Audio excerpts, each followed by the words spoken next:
तरीके इंसाफ ने या अपोजिशन ने अपनी सारी उम्मीदें अब बांध ली हैं 8 फरवरी से।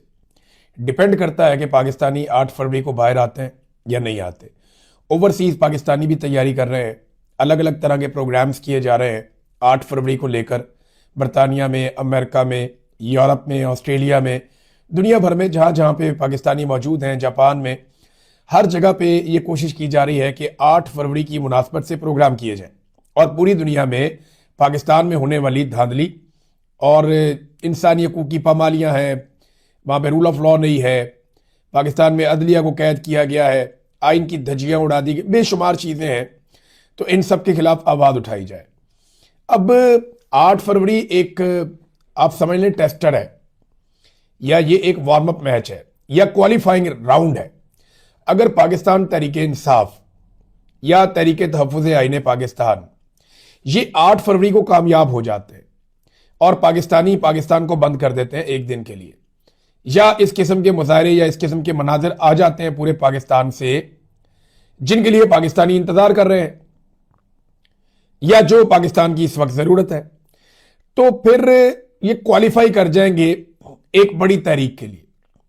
यानी फिर हुकूमत के लिए और एस्टेब्लिशमेंट के लिए खतरे की घंटी बज जाएगी कि इन्होंने एक मरतबा करके दिखा दिया है, ये दोबारा जरूर आएंगे और ये मुश्किल पैदा करेंगे। दोबारा ये कब आएंगे ये मैं आपको बता देता हूं, क्योंकि फिर उसके बाद रमजानुल मुबारक है।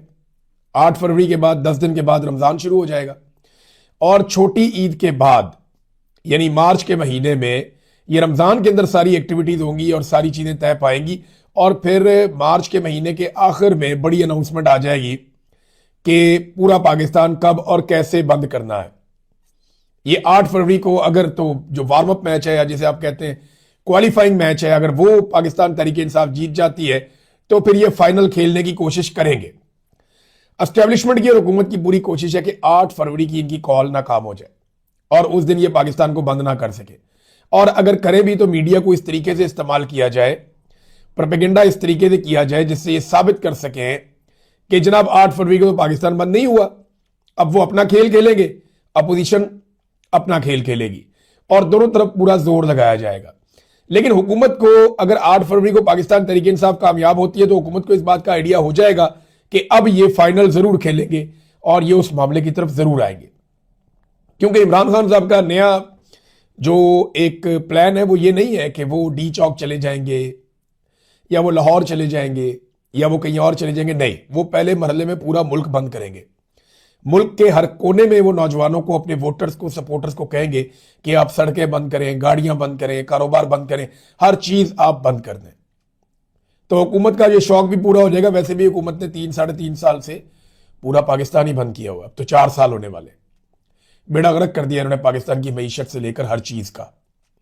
तो 8 फरवरी को पता चलेगा। अगर 8 फरवरी को ये नाकाम हो जाते हैं, कामयाब नहीं होते फर्ज करें, तो फिर इनको दोबारा कामयाबी के लिए जोर लगाना पड़ेगा, लंबी कोशिश करनी पड़ेगी। तो 8 फरवरी एक ऐसा पहला पड़ाव है जो इन्हें हर हाल में पार करना पड़ेगा। अगर यहां से कामयाबी होती है तो फिर फाइनल करीब है, और अगर यहां से कामयाबी नहीं होती तो फिर फाइनल दूर है। इन्हें दोबारा से पूरा मैच खेलना पड़ेगा। पाकिस्तान तहरीके इंसाफ ने पार्लिमानी पार्टी का इजलास बुलाया केपीके हाउस में इस्लामाबाद में, और वहां ये तय करने जा रहे हैं कि किस तरीके से 8 फरवरी को कामयाब बनाया जाए। और इमरान खान साहब की जेल के अंदर जो कैद तन्हाई है वो एक बड़ा सीरियस इशू है जिसको डिस्कस किया जाएगा। अचकजई साहब का अपोजिशन लीडर बन जाना ये एक तरह की कामयाबी है, और इसमें दावे किए जा रहे हैं कि नवाज शरीफ साहब ने रोल प्ले किया। नवाज शरीफ का लेना देना ही कोई नहीं। देखिए, इमरान खान के पास हुकूमत बनाने की ताकत थी, इमरान खान से हुकूमत छीन ली गई। फिर इमरान खान के पास जो है वो अपोजिशन लीडर बनाने की ताकत थी, तो उन्होंने अपना अपोजिशन लीडर एक पहले नामजद किया, उसको नायल कर दिया गया, तो उन्होंने दूसरा कर दिया। अब इसमें नवाज शरीफ का ना लेना ना देना, लेकिन क्योंकि ये आईनी काम, कानूनी काम भी रोक कर बैठे हुए हैं, तो क्योंकि 4-5-6 महीने गुजारने के बाद, यानी इमरान खान साहब ने तो अगस्त में कहा था और ये नोटिफिकेशन जाके जनवरी में हो रहा है, तो इतने महीने लगाने के बाद ये नहीं बता रहे कि इतने महीनों के लिए जिम्मेदार कौन है। वो ये कह रहे हैं नवाज शरीफ की बड़ी मेहरबानी।